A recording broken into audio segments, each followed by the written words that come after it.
নমস্কার, আমি ডায়েটিশিয়ান শ্রেয়া চক্রবর্তী। আজকে বডি বিল্ডার্স বা যারা মাসল বিল্ড আপ করতে চান তাদের ডায়েট কি হতে পারে সেটা নিয়ে আলোচনা করতে এলাম।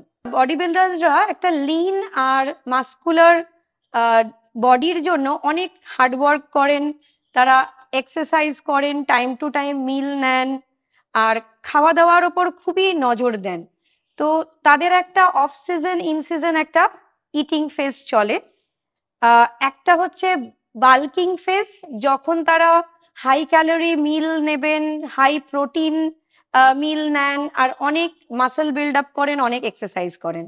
আর আরেকটা হচ্ছে কাটিং ফেজ, যখন তারা এই মাসলটা ঠিক রাখবেন যাতে, কিন্তু এক্সেস ফ্যাটটা যাতে কমে যায় সেই চেষ্টা করবেন। তো ওনাদের এই বাল্কিং ফেজ আর এই কাটিং ফেজটা মোটামুটি 12 থেকে 26 উইক মতন এরকম একটা সময় নিয়ে চলতে পারে। তো ফার্স্টেই এটা করতে গেলে ওনাদের করতে হয় কি, কত ক্যালোরি ইনটেক করছেন সেটার একটা নোট রাখা, কি কি খাচ্ছেন সেটার একটা নোট রাখা, আর প্রত্যেক দিন তাদের ওয়েটটা মেজার করতে থাকা। এটা মোটামুটি ওই রকম 12 থেকে 26 উইক অবধি চলতে পারে। আর তাহলে এটা ওনারা দেখেন যে যদি একই জায়গায় ওয়েটটা মেনটেন করতে থাকেন, তার মানে যেগুলো যেগুলো ওনারা খাচ্ছেন, তার মানে সেটা হচ্ছে ওনাদের মেনটেনেন্স লেভেল ফুড। তো তার জন্য এই বাল্কিং ফেজে তাদের মোটামুটি 15% ইনক্রিজ করতে হবে ফুড। আর এই যখন আবার বাল্কিং ফেজ থেকে ওনারা কাটিং ফেজে যাবেন, সেই সময় আবার 15% ফুড ইনটেক কমিয়ে দিতে হবে। তো এইভাবে তাদের প্রসিডিওরটা চলতে থাকে।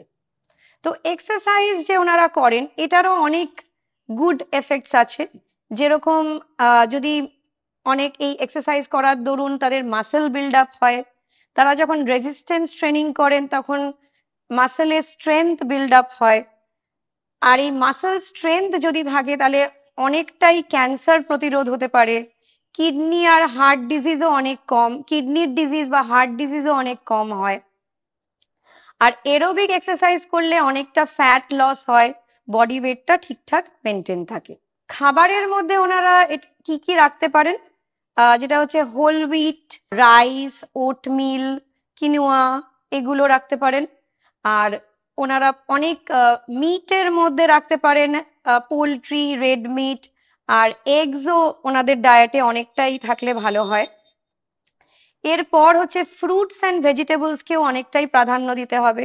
যেরকম হচ্ছে ফ্রুটসের মধ্যে banana, watermelon, oranges, mosambi, dragon fruit, এগুলো, কিউই, এগুলো রাখতে পারেন। অ্যাভোকাডো খুবই হেল্পফুল এই যারা বডি বিল্ডিং করেন তাদের জন্য। আর ভেজিটেবলসের মধ্যে ব্রকলি, গ্রিন পিস, কর্ন, তারপরে সুইট পোট্যাটো, এগুলো ভেরি ভেরি এফেক্টিভ। সিডসের মধ্যে আর নাটসের মধ্যে রাখা যেতে পারে chia seed, flax seeds, almonds, walnuts, এগুলো। আর অয়েলের মধ্যে অলিভ অয়েল, ফ্লেক্সিড অয়েল, এগুলোকে যদি ইম্পর্টেন্স দেওয়া যায় খুবই ভালো। লেগিউমস, তারপরে চিকপিস, কিডনি বিনস, এগুলোকেও যেন খুব প্রাধান্য দেওয়া হয়, এগুলো হাই প্রোটিন সোর্স। আর যেটা হচ্ছে ওনাদের এক্সট্রা যদি সাপ্লিমেন্টেশন নিতে হয় তাহলে ওয়ে প্রোটিনকে ওনারা ইম্পর্টেন্স দিতে পারেন, যে কোনো স্মুদি বা শেকের মধ্যে মিলিয়ে 1 স্কুপ খাওয়া যেতে পারে। এরপর হচ্ছে ক্রিয়েটিন মনোহাইড্রেটকেও ওনারা ডায়েটে রাখতে পারেন, এটা খুব এনার্জি দিতে পারে। আর বিফোর গোয়িং টু জিম ডায়েটে যদি ক্যাফিনেটেড ড্রিঙ্কস লাইক চা বা কফি রাখা যায় সেটাও খুব ভালো, এগুলো ইনস্ট্যান্ট এনার্জি প্রোডাকশন করে। আর ডায়েটে একদম যেগুলো রাখা যাবে না, ফার্স্ট হচ্ছে অ্যালকোহল ইনটেকটাকে কমিয়ে দিতে হবে, কারণ এটা মাসেল বিল্ড আপ করতে দেয় না আর ফ্যাট লস হতে দেয় না। এরপর হচ্ছে সুগারি ফুড, যেরকম হচ্ছে চকলেটস, তারপরে পেস্ট্রিজ, এইগুলো একদমই কমিয়ে দিতে হবে, কারণ এগুলো প্রচণ্ড লো এনার্জি করে দেয় শরীরে, তাই জন্য এটা না খাওয়াই ভালো। আর স্মোকিং, কোল্ড ড্রিঙ্কস, তারপরে হচ্ছে সোডা ওয়াটার, এগুলোও ডায়েট থেকে বাদ দিলে খুবই ভালো হবে। আর একটা জিনিস যেটা খাবার থেকে বাদ দিতে পারেন সেটা হচ্ছে ফ্রায়েড ফুডস, কারণ এটাও অনেক এনার্জি প্রোডাকশন হতে দেয় না।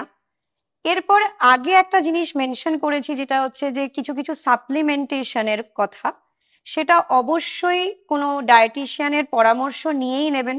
কারণ এটাতে যদি মানে কোনো আনডায়াগনসড আপনাদের কোনো ডিজিজ থাকে, লাইক কিডনি ডিজিজ আন্ডারলাইং, তাহলে সেটাকে সমস্যাটা আরো বাড়িয়ে দিতে পারে।